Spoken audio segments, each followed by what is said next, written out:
नमस्कार मित्रों। राधे राधे, जय श्री कृष्णा, हर हर महादेव। तो कैसे हो दोस्तों? आप सभी, आशा करता हूं कि आप सभी बहुत अच्छे होंगे। तो बहुत बहुत स्वागत है आपका हमारे यूट्यूब चैनल में। दोस्तों, आज की वीडियो में हम आपसे बात करने वाले। दोस्तों, आपको मैं बता दूं कि यह दो देवी आपसे बहुत नाराज है। और अब आप ये सोच रहे होंगे कि आखिर यह दो देवियां कौन हैं और आपसे नाराज क्यों हैं। तो देखिए दोस्तों, मैं आपको बता दूं कि पहली जो देवी है वह है आपकी कुल देवी जी। दोस्तों, आपने अपने पिछले समय में कई ऐसी गलतियां करी है जिससे आपकी जो कुलदेवी है वह आपसे बहुत ज्यादा नाराज हो चुकी है। आपने आखिर कौन सी गलतियां करी है, मैं इस वीडियो में तो आपको बताऊंगा ही। साथ ही कुलदेवी को आप कैसे प्रसन्न करें और कैसे उनकी कृपा पा सके, मैं आपको यह भी बताऊंगा। देखिए दोस्तों, अगर हमारे ऊपर कुल देवी देवताओं की कृपा रहती है तो दोस्तों हमें अपने जीवन में कभी भी कोई दुख परेशानी नहीं झेलनी पड़ती है। वही अगर हमारे ऊपर कुल देवी देवताओं की कृपा नहीं रहती है या कुल देवी देवता से नाराज होते हैं तो अक्सर कुल के कुल का विनाश तक हो जाता है। बड़ी बड़ी परेशानियां आ टपकती है। आपने कई ऐसे परिवार देखे होंगे जो अचानक से बहुत तेजी से उनके घर में संकट आए और एक समय ऐसा आया कि उनके पूरे कुल का नाश हो गया, यानी कि उनके पूरे परिवार का विनाश हो गया। ऐसा तभी होता है जब हमारे कुल देवी देवता हमसे क्रोधित हो जाते हैं। और दोस्तों, आपने ऐसे घर भी देखे होंगे जो पहले एक झोपड़ी में रहा करते थे। उनके पास कुछ हुआ भी नहीं करता था। पहले किराए से रहते थे और अचानक से उनके दिन पलट गए। करोड़ों का बंगला उन्होंने ले लिया, गाड़ी घोड़े ले लिए। उनके घर में सुख शांति रहना शुरू हो गई। उनके घर में शादियां हो गईं, बच्चों की संतानें हो गईं, हंसी खुशी का माहौल रहने लगा।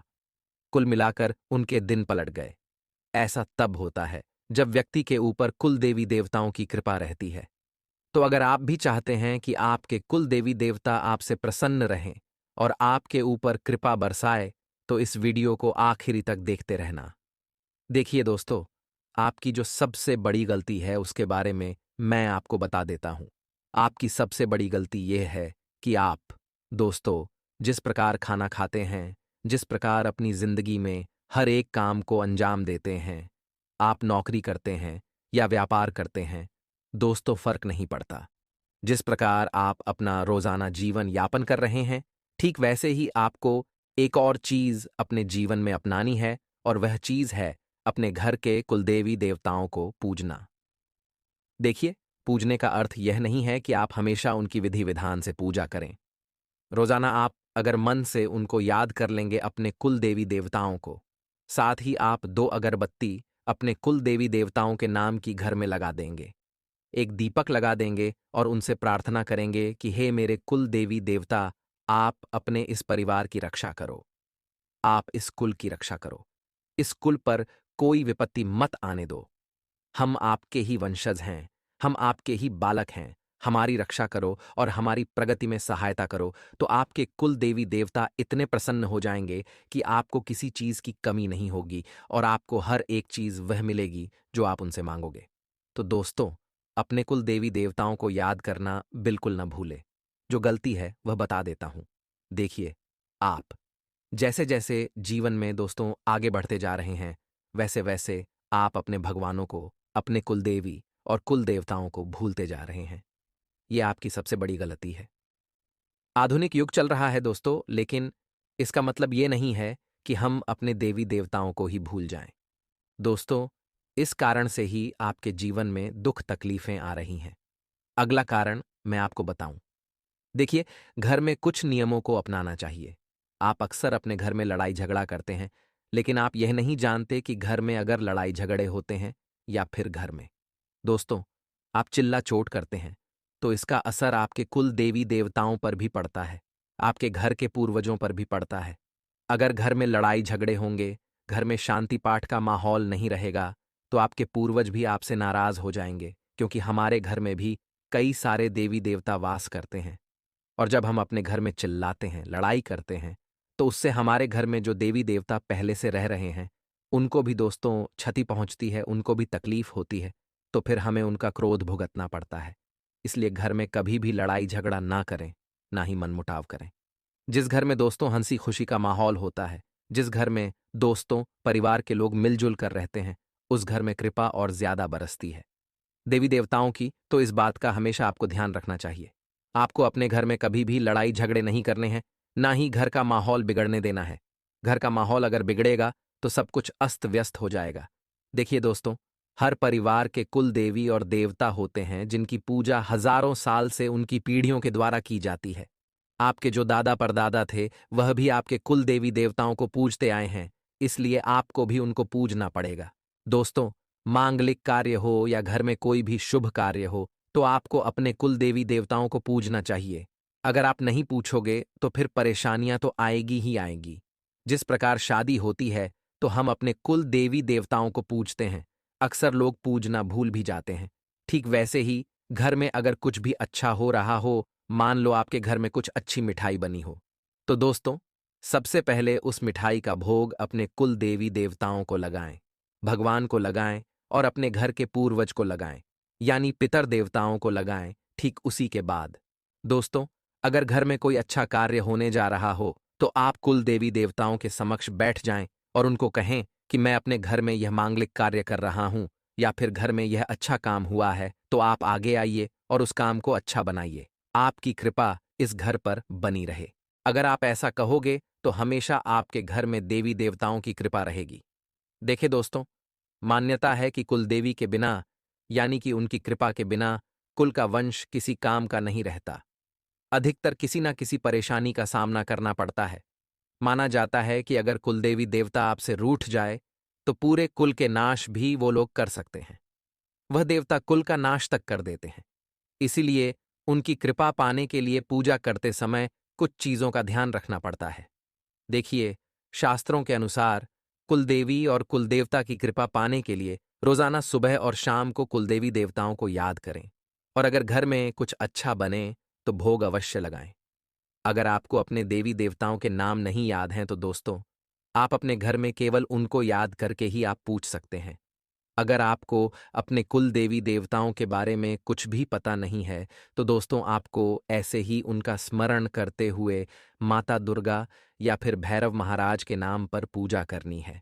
अब उपाय बता देता हूं। दोस्तों, उपाय को ध्यान से सुन लेना, क्योंकि अगर उपाय नहीं जानोगे तो फिर आपके जीवन में जो दुर्गति छाई हुई है, जो परेशानी आ रही है, वह आती ही रहेगी। इसलिए ध्यान से सुन लीजिए। देखिए दोस्तों, अगर आपको अपने कुल देवी देवताओं को प्रसन्न करना है, उनकी कृपा पानी है, तो अगर आपको उनका स्थान पता है तो बहुत अच्छी बात है। लेकिन कई परिवारों के जो कुल देवी देवता होते हैं वह उनसे कई दूरी पर स्थापित होते हैं। किसी किसी के दूसरे प्रदेशों में भी होते हैं। कई दिन तक लग जाते हैं अपने कुल देवी देवताओं तक पहुंचने के लिए। तो देखिए, आपसे निवेदन है कि साल में एक बार आप अपने कुल देवी देवताओं के स्थान पर अवश्य जाएं, चाहे वह कितनी भी दूर क्यों ना हो। साल में कम से कम एक बार तो आपको जाना ही चाहिए और उनका अच्छे से पूजन करना ही चाहिए। साथ ही आप अपने घर में उनकी रोजाना अच्छे से पूजा करें। अच्छे से पूजा करने का अर्थ यह नहीं है कि आप बिल्कुल विधि विधान से पूजा करें। आप बस केवल जिस प्रकार रोजाना अन्य देवी देवताओं की पूजा करते हैं वैसे ही कुल देवी देवताओं की भी करें। उनको याद कर ले, अगरबत्ती दीपक लगा दे, बस इतना कर लेंगे, भोग लगा लेंगे तो अच्छा रहेगा।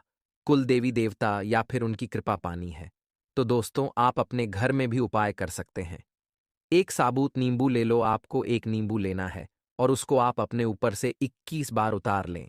21 बार ऊपर नीचे उतार लेना है अपने ऊपर से। इसके बाद उस नींबू के दो अलग अलग भाग कर लें और फिर कुलदेवी या देवता से क्षमा मांग लें और पूजा पाठ कर लें, और उन दोनों नींबू के टुकड़ों को अलग अलग दिशा में फेंक दें। ऐसा करने से जो देवी देवता आपसे नाराज हैं उनकी नाराजगी कम होगी, उनकी कृपा आपके ऊपर आना शुरू हो जाएगी। तो इस उपाय को अवश्य करिएगा। अब दूसरा उपाय है दोस्तों, कुलदेवी देवताओं को घी का दीपक अवश्य लगाएं। घी का दीपक लगाने से देवी देवता बहुत प्रसन्न होते हैं। तो दोस्तों, शुद्ध घी का दीपक अवश्य लगाएं। साथ ही हर पूर्णिमा के दिन आपको धूप अवश्य देना है, कपूर जलाना है। इस बात का भी ध्यान रखिए। दोस्तों, हमने आपको बता दिया है जिस प्रकार से हमारे जीवन में कुल देवी देवता का महत्व होता है, ठीक उतना ही बल्कि उससे ज्यादा हमारे ऊपर पितृ देवी देवता का भी महत्व होता है। माना जाता है कि अगर पितृ देवी देवता की कृपा इंसान या फिर उस घर पर पड़ी रहे तो पितृ देवी देवता अपने वंशज को बहुत ज्यादा आगे बढ़ाते हैं, उनको तरक्की करते हैं। वहीं अगर जिस व्यक्ति के ऊपर या फिर जिस घर के ऊपर उसके पितृ देवी देवताओं की कृपा ना हो या फिर उनसे वह नाराज हों, तो उनका पूरा का पूरा वंश खत्म कर देते हैं।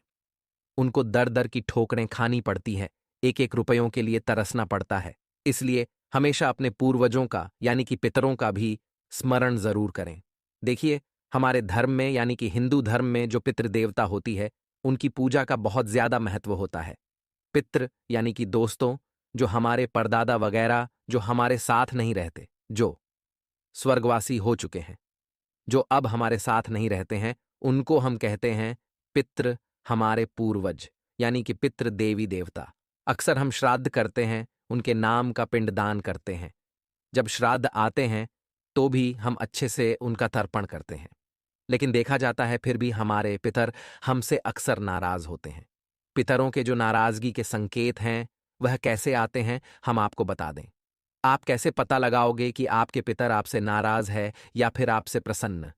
तो देखिए, प्रसन्नता में बता दूं कि अगर आपको अपने घर परिवार में खुशी मिलती है, आपके घर में किसी चीज की कमी नहीं है, आपके घर में हंसी खुशी का माहौल रहता है, घर में संतान है, किसी को कोई बीमारी नहीं है, शादी हो चुकी है सबकी, तो बहुत अच्छी बातें का मतलब आपके पितर आपसे खुश हैं। लेकिन नाराज होने के संकेत बता देता हूं।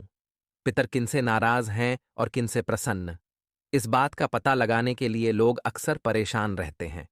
हमारे धर्म के अनुसार पितरों के नाराज होने पर व्यक्ति के जीवन में तमाम तरह के दोस्तों अशुभ संकेत दिखाई देने लगते हैं, जिसे देखकर आप अपनी गलती सुधारते हुए उन्हें मनाने का प्रयास भी कर सकते हैं। पहली चीज है, देखिए, आप हमारे धर्म की मान्यता के अनुसार यदि किसी व्यक्ति के सपने में, अगर आपके सपने में बार बार आपके पितर आते हैं या फिर जो अब आपके साथ नहीं हैं, जो आपके दादा परदादा आपके पिता जो अब आपके साथ नहीं हैं, अगर वह मृतक जन परिजन आते हैं आपके सपने में और वह बहुत दुखी दिखाई देते हैं, तो समझ लेना कि आपके पितर आपसे नाराज हैं। अगली चीज है, सनातन परंपरा के अनुसार पितरों के आशीर्वाद से ही कुल की वृद्धि होती है। ऐसे में यदि पितर नाराज हो जाएं, तो व्यक्ति को संतान का सुख नहीं मिलता है। संतान सुख मिलने में बाधा आती है। अगर आपके परिवार में किसी को बच्चा नहीं हो रहा है, कई साल हो गए लेकिन संतान का सुख नहीं मिल पा रहा है, तो समझ जाइए कि आपके पितर आपसे नाराज हैं। यदि अगर संतान हो भी, तो दोस्तों दूसरी तरह का उस संतान को कष्ट मिलता है। नहीं कि संतान जो है वह अपंग पैदा हो जाए या फिर उसका दिमाग अच्छा नहीं हो या संतान बार बार बीमार हो, तो समझ जाना कि आपके पितर आपसे नाराज हैं। यदि संतान हो तो उसे सुख की बजाय तमाम तरह का दुख और कष्ट मिलता है। यानी कि आपकी जो संतान है वह चाहे बड़ी हो, 18 साल 20 साल 25 साल या जितनी भी बड़ी हो, लेकिन आपकी संतान है, आपका कहना नहीं मानती है, आए दिन नशा करती है, घर में वह रोजाना लड़ाई झगड़ा करता है, तो समझ जाना कि आपसे पितर नाराज हैं। यानी कि जो संतान के द्वारा कष्ट मिलता है माता पिता को, तो उससे सीधा सीधा यही तात्पर्य होता है कि पितर नाराज हैं, जिस कारण से आपकी संतान की जो बुद्धि है वह खराब हो चुकी है। अगली चीज है दोस्तों, हिंदू मान्यता के अनुसार जिस व्यक्ति या फिर परिवार से पितर नाराज होते हैं, उस घर में अचानक से एकदम से अचानक से तरह तरह की बाधाएं आने लगती हैं। उस घर से जुड़े लोगों के प्रत्येक काम में अड़चनें भी आती है और उनके बने बनाए काम भी बिगड़ने लगते हैं। अगर साहब के साथ होता है तो समझ जाना कि आपके पितर आपसे नाराज हैं। वहीं दोस्तों, मान्यता यह भी है कि जिस व्यक्ति या फिर परिवार से पितर नाराज हो जाते हैं, उसके घर में होने वाले मांगलिक कार्य जैसे कि विवाह हो या फिर दूसरे मांगलिक कार्य भी, वह तमाम तरह की उसमें भी बाधाएं आती हैं। वैवाहिक सुख की प्राप्ति नहीं होती है, तलाक हो जाते हैं। कभी कभी दोस्तों, विवाह का सुख भी नहीं मिलता है, विवाह होने में भी दिक्कतें आती हैं। घर के बड़े बड़े लड़के भी, उनका भी विवाह नहीं हो पाता है। तो यह सब चीजें इशारा करती हैं कि आपके पितर आपसे नाराज है। अब इनको प्रसन्न कैसे किया जाए? पितरों को प्रसन्न करने का तरीका मैं आपको बता देता हूं, लेकिन मुख्यतः पितृ, अगर आपने उनका अच्छे से श्राद्ध कर रखा है, अच्छे से उनका तर्पण कर रखा है, तो अच्छी बात है। नहीं कर रखा है तो कर देना, ये बात अलग हो गई। लेकिन मैं कुछ छोटी छोटी दिक्कतें बताता हूं। देखिए, ये तो एक मुख्य दिक्कत है। अगर तर्पण नहीं कर रखा है, उनका श्राद्ध नहीं कर रखा है, तो पहली फुर्सत में जाइए और उनका श्राद्ध करिए। और अगर आपने श्राद्ध वगैरह कर दिया है अच्छे से, फिर भी दिक्कत आ रही है तो देखिए, अब अलग चीज मैं बता रहा हूं। देखिए, पितृ तब नाराज होते हैं जब आप उनको याद नहीं करते। देखिए, अक्सर लोगों के मुंह से सुना होगा कि मरे हुओं को ज्यादा याद नहीं किया जाता, लेकिन अक्सर हमें समय समय पर अपने पितरों को याद करते रहना चाहिए।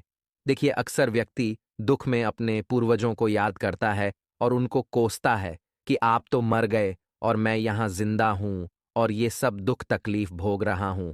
तो दोस्तों, ऐसा मत करिए। अगर आप उनको कोसोगे तो इससे विपदाएं और आएगी। उनको कभी भी मत कोसना उनको, बल्कि आप और बोलना कि आप जहां हो हमेशा खुश रहो।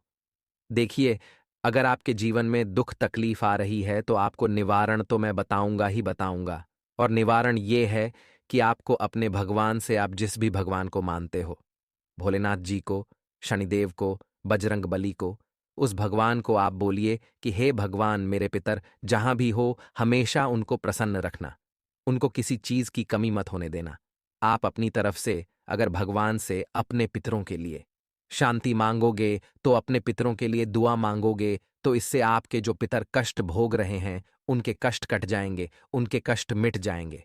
क्योंकि भगवान ये देखते हैं कि आपके कुल के लोग, यानी कि जो आपके कुल के, यानी कि आप अगर अपने पूर्वजों के लिए कुछ मांग रहे हो तो आपकी मुराद बहुत जल्द पूरी होगी और आपके पूर्वजों को शांति मिलेगी और आपके पूर्वज फिर आपके ऊपर कृपा भी बरहच जाएंगे।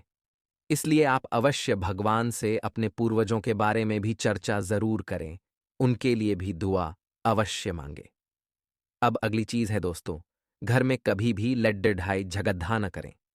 जिस घर में लड्ढाई झगड़े ज्यादा होंगे उस घर में फिर दिक्कतें आनी ही आनी है।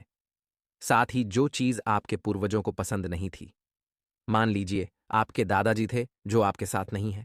आपके दादाजी को कुछ चीजें आपके घर में पसंद नहीं थी, जैसे कि उनको करेले की सब्जी पसंद नहीं थी, तो आप कोशिश करें कि घर में करेले की सब्जी ना बने। साथ ही उनको मदिरा का सेवन यानी कि दारू पीना पसंद नहीं था, तो आप भी कोशिश करें कि आप अपने घर में कभी भी दारू ना पिएं। उनको जिस चीज की दिक्कत थी, उनको जिस चीज से परेशानी थी, उस चीज को आप हमेशा अपने घर से दूर रखें। इस चीज का आपको ध्यान रखना चाहिए। अगर आप ऐसा करोगे तो फिर दिक्कत तो आएगी ही आएगी, क्योंकि लाख आपके पूर्वज अब आपके साथ नहीं हैं, या फिर वो जहां भी उनको मुक्ति मिल गई, फिर भी घर में थोड़ा सा अंश उनका जरूर होता है। और जब आप वह चीज करते हो जो उनको पसंद नहीं थी तो फिर परेशानियां तो आएगी ही आएगी। तो दोस्तों, आशा है आपको मेरी बातें अच्छे से समझ आ गई होगी। अब मैं आपको इस वीडियो में आने वाले 3 दिनों में आपकी जिंदगी में जो महाबदलाव होने जा रहा है उसका जल्दी जल्दी करके राशिफल दे देता हूं, क्योंकि यह 3 दिन बहुत ही खास है आपके लिए।